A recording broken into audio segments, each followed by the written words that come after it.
Today's video is a tribute to the great Duane Eddy, who sadly died earlier this year.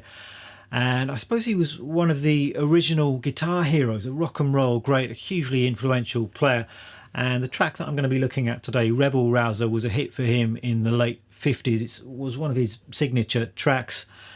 And those of you who are familiar with this channel will know that I love this kind of instrumental, twangy guitar music. I've looked at quite a lot of this kind of thing before, but never a Duane Eddy track before. And it's lots of fun to play, very simple to play, but there's something about that twangy sound which is still so powerful and so evocative. So I'm going to begin by playing through the track for you, and then I'll break down what's going on.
So there we are, and as I said, this was recorded in the late 50s, I think in either 1957 or 58. It certainly came out as a single in 1958, and it also appeared on Eddy's debut album, Have Twangy Guitar Will Travel, which is a fantastic album title. And interestingly, this one and quite a few of Duane Eddy's big hits were co-written and produced by the great Lee Hazelwood, who I'm a big fan of, both as a producer and as a singer and songwriter. And this was in the early days of his career. I think he was working as a DJ in Phoenix, Arizona, looking to get into music production, and he brought Duane Eddy into the studio and helped to develop his twangy sound. And the story goes that the studio they were using didn't have any echo facilities, so Hazelwood went out and bought a huge water tank, which he then rigged up to act as a echo chamber or reverb chamber, which is what you can hear on this recording. And this recording was one of his biggest hits. I'm sure most of you also know the theme from Peter Gunn, which is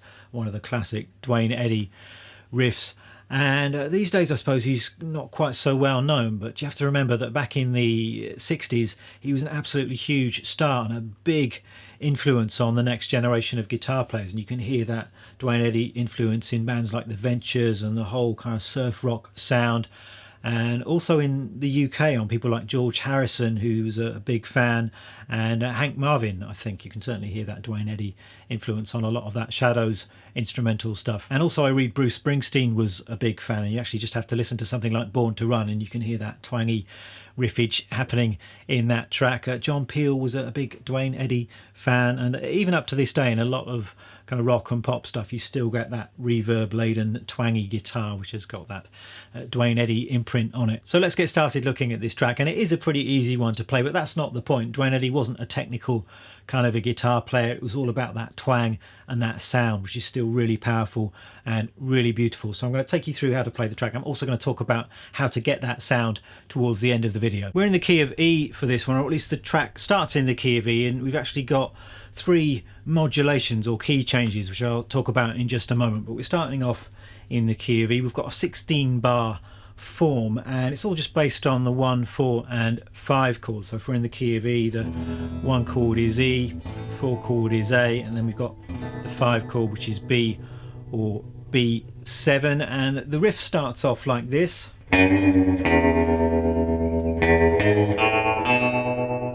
So it begins with a bend. We're bending the 2nd fret on the low E string. All of these riffs played on the lowest, twangiest strings. I'm just pulling that note slightly sharp. It's kind of a semitone or a half step bend. Then we've got the root note, open low E string, and then we're just climbing up. So it's E, G sharp, A and B. This is the bit that sounds quite like When the Saints Go Marching In, though Eddy claimed that the song wasn't inspired by that tune, but it certainly sounds quite similar. So we're going up to this B, then we're coming down. So B, G sharp, E, and then we've got the open A string twice. Then we're climbing up again, so A, C sharp, E, and then back to this B. And then we've got the bend again, and the riff is kind of repeating. And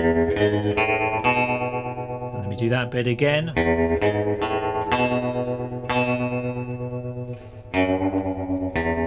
And ending with the bend. So that's the riff. I'm just going to play it through slowly, put all of that together for you. Some technical things to think about if you want it to sound properly twangy. I'd suggest you play it all with downstrokes of the pick, and you want to dig in and play quite hard, and also think about where you're picking, where along the length of the strings. So for maximum twang you want to pick fairly close to the bridge. So on this particular guitar it's sort of over the bridge pickup, and that seems to give me that nice twangy sound.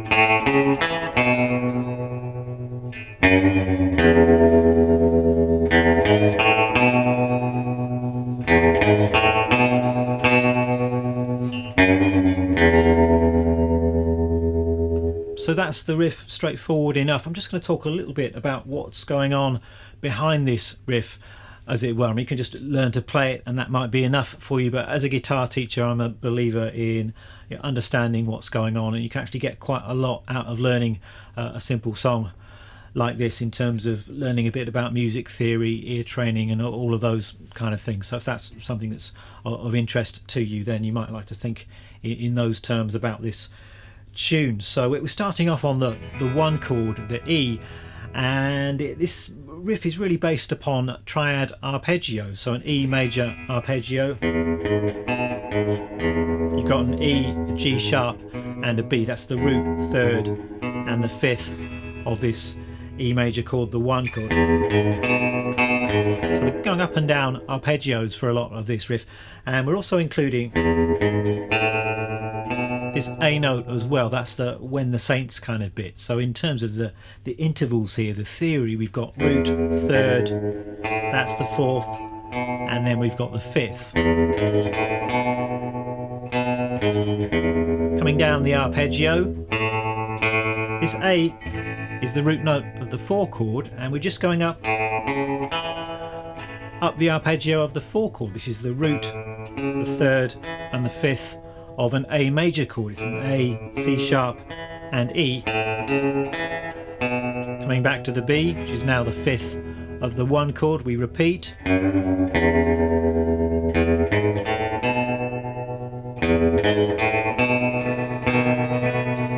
that time when we hit the B, it's now functioning as the root of the 5 chord. And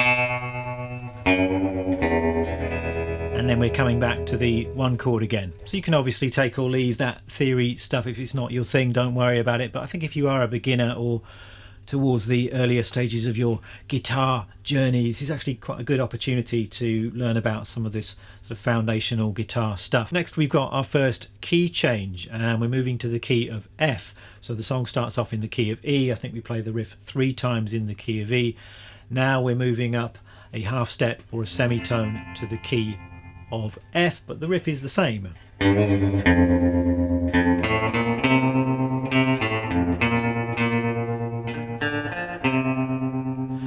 And although the riff is the same, you might have to think a little bit about how you're going to play it on the guitar, because Duane Eddy's making use of open strings here, so it's not played in quite the same way as the riff when you play it in the key of E. So here I've got my root note here, which is F, and for that When the Saints bit I've got the F, and then I'm moving over onto the 5th string, so the A, the B flat and the C. It's the root of our 4 chord. Going up the 4 chord arpeggio here, it's the root over onto the next string. You've got the open D and the F note, and then it goes round again.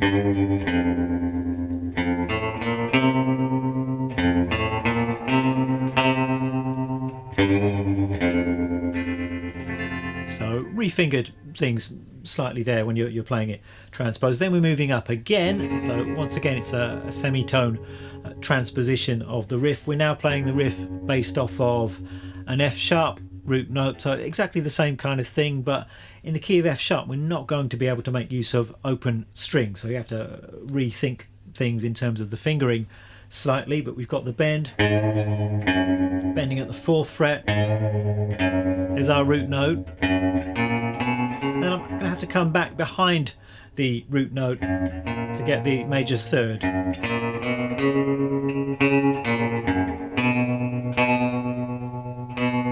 And the same thing here, we've got the root of the 4 chord 1 fret lower on the next string to get the major 3rd.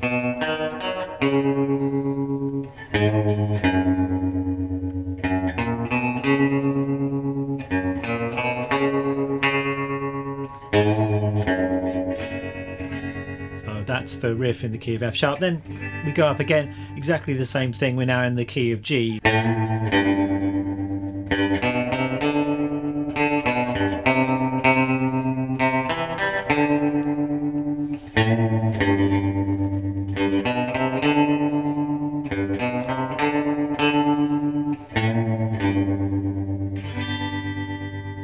And that's really it. Not that hard to play, but focus on playing it really well. So good timing, good tone, make sure it's nice and twangy. You're picking hard quite near the bridge. And I do urge you to use this as an opportunity to learn about things like major arpeggios as well. So as I've already explained, all of this is based off of primarily major arpeggios. Notice how there are different ways of playing these major arpeggios on the guitar. So if you're playing a G major arpeggio, for example, you've got G, B and D, root, 3rd and 5th, and you can move that shape onto the 5th string, and that works. It doesn't happen in this particular tune, but you can move that shape over onto the 4th string as well. The other main way that you can play those major arpeggios on the guitar is if you play them like that, so having 2 notes on the 1st string and then 1 note on the next string, as opposed to 1 note and then 2 notes. So really important shapes to have under your fingers on the guitar, and we're using both of those shapes in this tune. So in the key of E we've got 2 notes and then 1 note. When we transpose we've got those same arpeggio shapes with 1 note on the 1st string and 2 notes on the next string. I hope that makes some kind of sense, but this is really important kind of shape stuff to have under your fingers as a guitar player. So that's really it. Once you've got this tune together, it's fun to play along to the record or to a backing track. Also a really fun one to play with another guitar player, and it's fairly beginner friendly as well. So if you've got a friend who's plays guitar kind of in the early stages of learning to play, this might be a good option to jam around with. So I might just talk you through the chords that I was using on my backing track here. So for the part of the tune that's in the key of E major, it's pretty straightforward, just an E, Going to the 4 chord, back to the 1,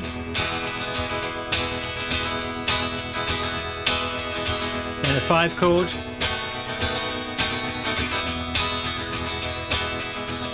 so nice simple rhythm guitar part there. I'm just playing a nice kind of swingy down up strum with my strumming hand.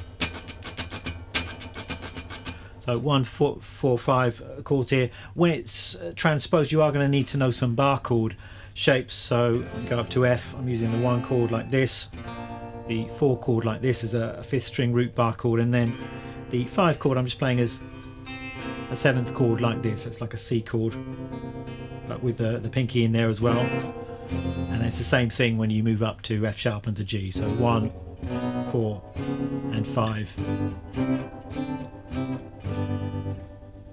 Okay, I can't not talk about how to get the sound. The Duane Eddy sound, absolutely iconic. And actually somebody upbraided me the other week for using the word iconic too much. I suppose it is a little bit of a cliched term, but I think in this case it kind of fits. It's absolutely unmistakable, that Duane Eddy sound. And according to Wikipedia, the ever reliable Wikipedia, Duane Eddy used a Gretsch guitar through a Magnetone amp on this one, and the precise Gretsch used, I think it was a 6120. I always get a little bit confused with the numbers of Gretsch guitars, but it was one of the big Gretsches with the F holes and the Bigsby. I think later on in his career he got his own signature Gretsch guitar, but I think in these early recordings it was the 6120 through a 100-watt Magnetone amp. I'm assuming the amp is where the tremolo came from.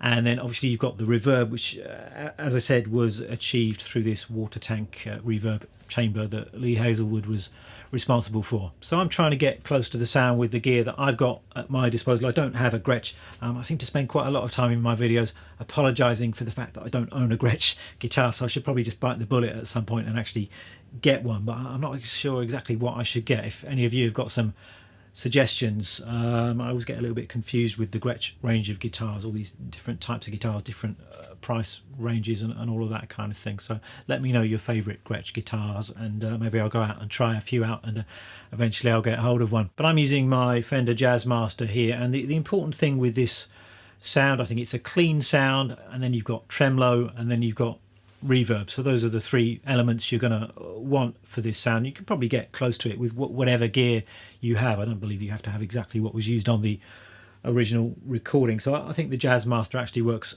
pretty well. I'm using the bridge pickup, as I've already said a couple of times. I'm picking quite hard, quite near the bridge. That's a really important element of this sound. It's not all just about studio trickery. A lot of this sound is in the hands and in the fingers. And I'm running through my Fender Princeton. The tremolo sound is coming from the amp, and I've got the speed and the intensity turned up quite high. As far as the speed of the tremolo goes, it's roughly in 16th notes, I think. So you've got that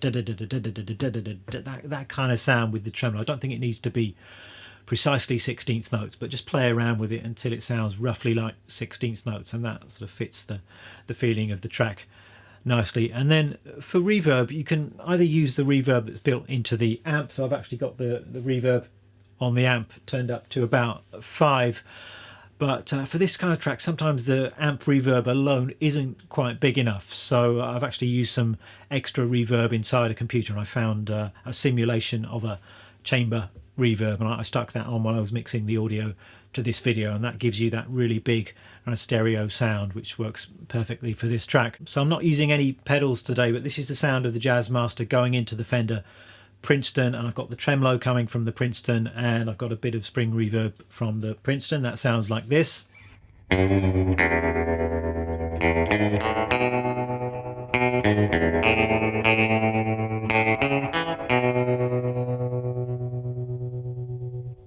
And then I'm just going to mix in some of that extra reverb from inside the computer.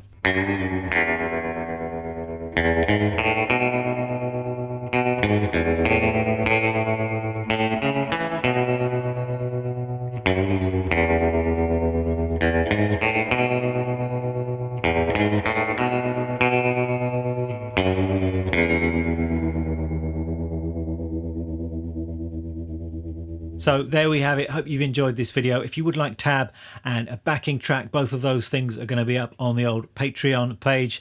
Thanks very much for watching, and I'll see you next time.